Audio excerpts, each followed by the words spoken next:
WSFA Television, Montgomery.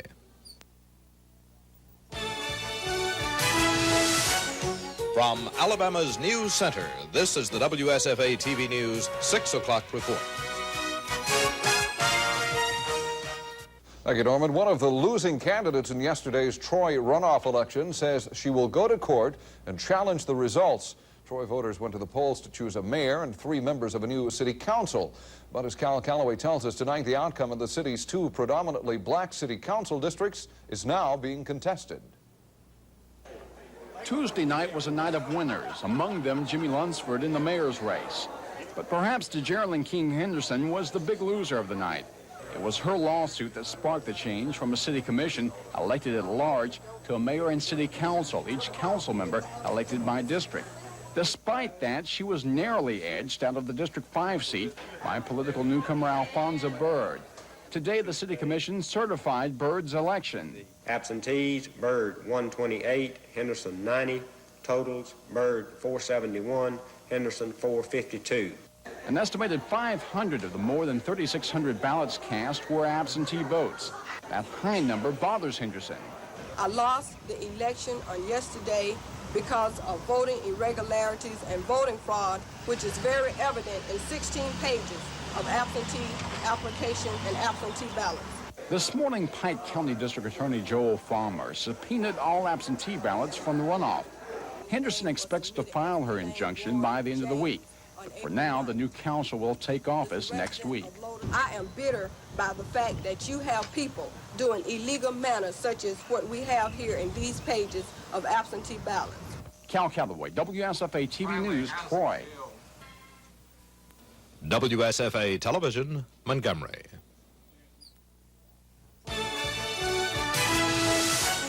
From Alabama's News Center, this is the WSFA TV News 6 o'clock report.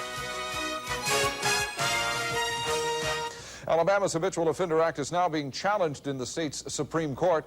The question before the High Court is whether the act should apply to nonviolent offenders. And as Cal Calloway reports, that case was argued today at a special session of the Supreme Court in Dothan. The Supreme Court came to Dothan to give area high schoolers a chance to see Alabama's judicial system in action. They heard attorney Patrick Cheshire argue for his client. Claude Hester is now serving a 99-year prison sentence for forgery, his 3rd nonviolent felony conviction. The attorney says for a $125 bad check, taxpayers are paying a hefty price. Mr. Hester is being held in state annex, which is a cost of roughly $10,600 per year. But attorneys for the state argue the act is designed to give repeat offenders stiffer sentences. This is the type of person that the legislature had in mind. They commit most of the crime, a huge disproportionate percentage of crime. It's now up to the High Court to decide if Hester's sentence should be set aside. From a constitutional standpoint, does that break the barrier of cruel and unusual punishment to put this man away for 99 years? The justices took the case under advisement. Afterwards, we talked to some of the students. I believe that 99 years is a little stiff. The person is repeatedly done this over and over again. He needs to be punished. Cal Calloway, WSFA TV News, Dothan. WSFA Television, Montgomery. From Alabama's News Center, this is the WSFA TV News 6 o'clock report. Good evening, I'm Bob Howell, and this is the news for the 6th day of May, 1985. Some Alabama political leaders, some of the top politicians in the state, spent most of today crisscrossing Alabama, talking about a proposed constitutional amendment which is scheduled to go to a vote of the people as late as a week from tomorrow. Those voters will be deciding on the fate of that amendment, plus 2 more. Included in that group of 3 amendments is number 1, which today would make which involves the way oil and gas money is going to be spent across the state of Alabama. The conflict involves how that money is going to be spent. Both of the groups who are involved in supporting and opposing that measure were in Dothan today. Cal Calloway has details. This group wants you to vote yes next week, but these men want you to vote no. At the heart of the issue is oil lease revenues from the Mobile Bay area. Amendment supporters say by creating a permanent trust fund with this revenue, Alabamians can create a legacy for the future. You are ensuring that future generations will have this money to use and that there will be no need for any new or additional taxes. If we don't lock that money up by the people voting yes on this constitutional amendment, then you'll have people coming up there grabbing for it, and every one of them will be a good person. They'll have a need, but it'll all be gone. But opponents say a second trust fund should be created for local governments to offset cutbacks in federal programs. We know that not one red penny will reach the local, hardworking, tax-paying citizens. If you don't address the cities and counties and the local government, you have a choice. You vote for this thing and it passes, then look for new taxes to be placed on your people. Voters can expect this debate to continue during the next week. Cal Calloway, WSFA TV News, Dothan. WSFA Television, Montgomery.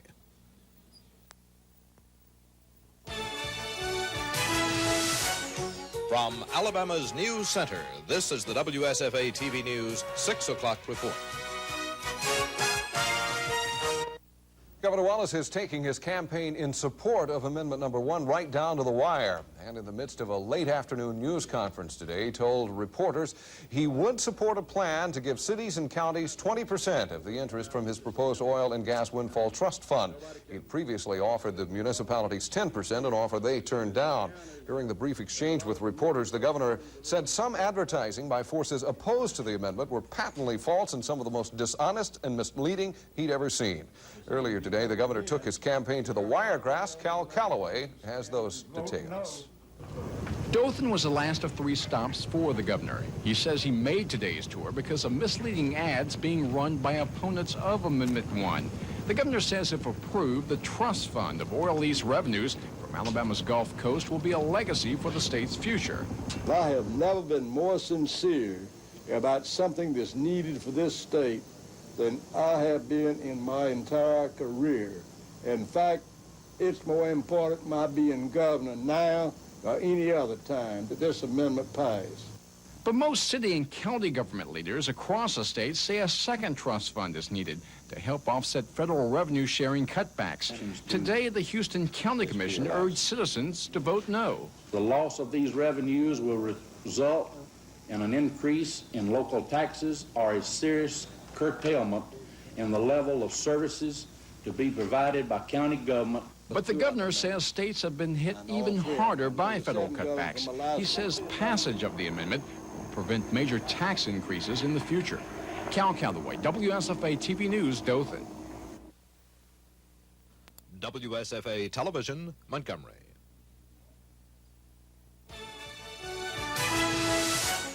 From Alabama's News Center, this is the WSFA TV News 6 o'clock report. Well, the Choctawhatchee River has been full of inner tubes, canoes, and a number of homemade rafts today. The event was the 4th annual Great River Raft Race to raise money for the Daleville Rescue Squad and the Dale County Fraternal Order of Police. Cal Calloway was in Dale County today to take a look at that race. The participants began arriving early this morning, ready to float down the 8-mile course. There were those who came to race. But for most people, time really didn't matter. The party! The rafts came in many forms, from the traditional store-bought variety to the original creations made with rope and inner tubes. WLHQ Radio has sponsored this event for the last 4 years. Staff members have seen a lot of people float down the Choctawhatchee. I think one of the most popular ways to come down the river is just with an inner tube.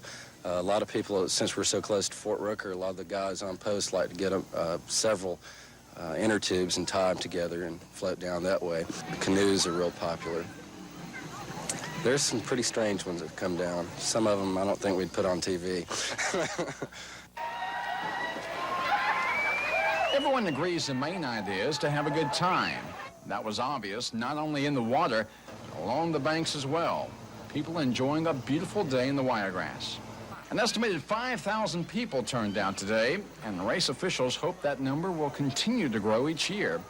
Cal Calloway, WSFA TV News, along the Choctawhatchee River. Jim, today was a beautiful day for the raft race.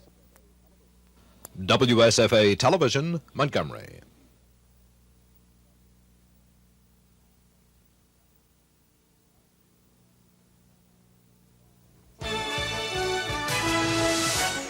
From Alabama's News Center, this is the WSFA TV News 6 o'clock report.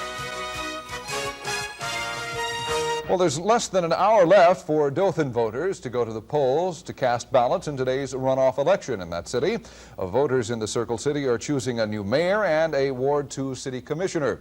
Wiregrass Bureau Chief Cal Calloway has been covering the campaign and is standing by in Dothan for a live report on the runoff race. Well, Bob, since February when Mayor Kenneth Everett announced he would not be seeking a second term in office, most of the political talk in this town has been about the mayor's race. Tonight, that race is down to two men, both political veterans who've been campaigning extremely hard during the past 3 weeks. Former State Senator Larry Register was the leading vote-getter in the July 9th election with 41% of the vote. Register has stressed industrial development and fiscal responsibility during the campaign. We have worked very, very diligently. I think we've really outworked our opponents by a factor of 3 or 4 or 5 to 1 at least, at the very minimum. There's a good turnout. We think the good turnout's in our favor. Opponent Jimmy Grant is pushing for an aggressive program to bring more jobs to Dothan. The former two-term mayor picked up 37% of the vote 3 weeks ago. I feel real good. I'm excited about it. Everybody's been so nice to me, and I just thank all my supporters and especially my family. They have been just super throughout this entire campaign, and it's been a long campaign. A key to the race may be Dothan's only predominantly black ward. 3 weeks ago, this ward went heavily for City Commissioner John Glanton, who finished third in the mayor's race. Well, late this afternoon, the turnout in Ward 1 was well off the pace that it was 3 weeks ago. However, the turnout in the other wards, from the last figures we saw about 4:30 this afternoon, appeared to be well on pace. Of course, the polls will be open until 7 o'clock this evening. Bob? One quick question, Cal. When we consider the Ward 1 voting, the predominantly black ward, did John Glanton endorse either candidate? And, of course, this is going to be a key area for both candidates in the runoff for mayor. Commissioner Glanton said it would have been political suicide for him to make an endorsement in the race, so he stayed out. You have to remember he has 2 years remaining on his term as a city commissioner, so he will have to work with the winner no matter who it is. Sounds good. We look forward to hearing more tonight at 10 o'clock. Cal Calloway live at the TV 12 Bureau in Dothan. Coming up on The Tonight Show, George Miller, Mel Fisher, and the McGuire sisters join Johnny in half an hour.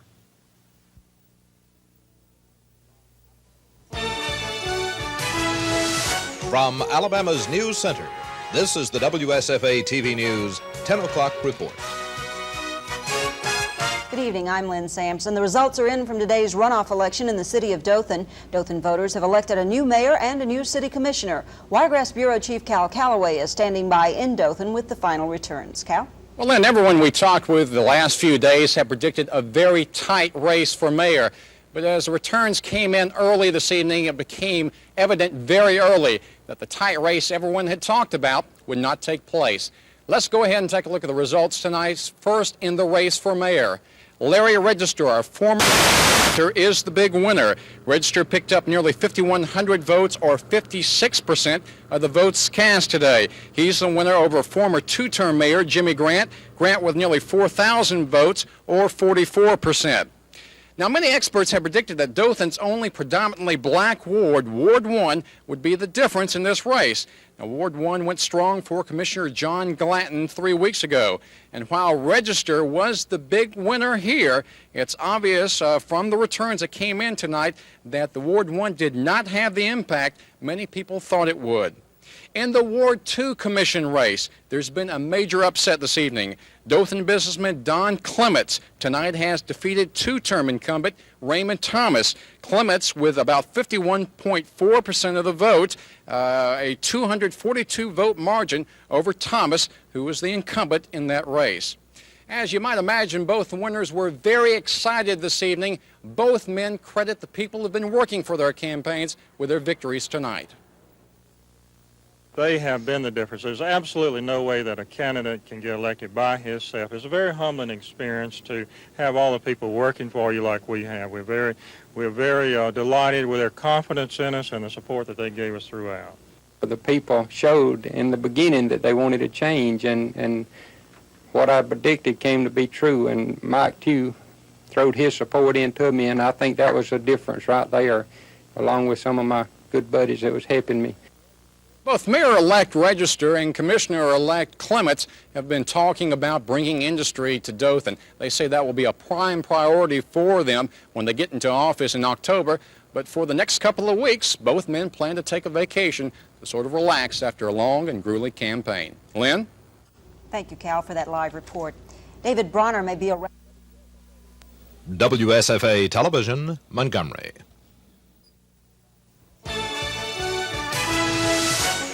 From Alabama's News Center, this is the WSFA TV News 6 o'clock report. The trivia game craze is continuing to spread across Alabama. Earlier this week, we told you about a group of Auburn fans who've come up with a trivia game about Auburn football. Well, now a Troy family has come up with a new trivia game about the state of Alabama. What South Alabama city has an annual blueberry festival? Meet the Island family. Earlier this year, Wendell Island was watching television when he came up with the idea of a new trivia game. That's when Alabama Tidbits was born. And I thought, well, you know, we have a very good state here. We have a lot of good things in this state. So why not a trivia game about the people of Alabama and about the state of Alabama? History. How many different flags have flown over Alabama during its history? After the idea came months of work. The result, a game with 2,000 questions about Alabama in categories ranging from history to sports. Yeah, I've lived in Alabama all my life. There were a lot of things we came up with that I'd never heard of before. The questions range to what is Alabama's state motto, to what were Alabama's 4 main Indian tribes, to this one. What newsman came to Channel 12 from a TV station in Dothan? If you don't know the answer to that one, I'll give you a hint. He'll be the next person you see after me.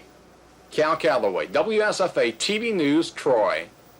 That applies to a lot of people around here. Let's go upstairs now to Lynn Sampson to find out what's ahead on tonight's 10 o'clock report. Lynn? At last, a question I know the answer to. We'll show you the flooding in Wyoming at 10, Bob. It's so bad, weather forecasters say it's a...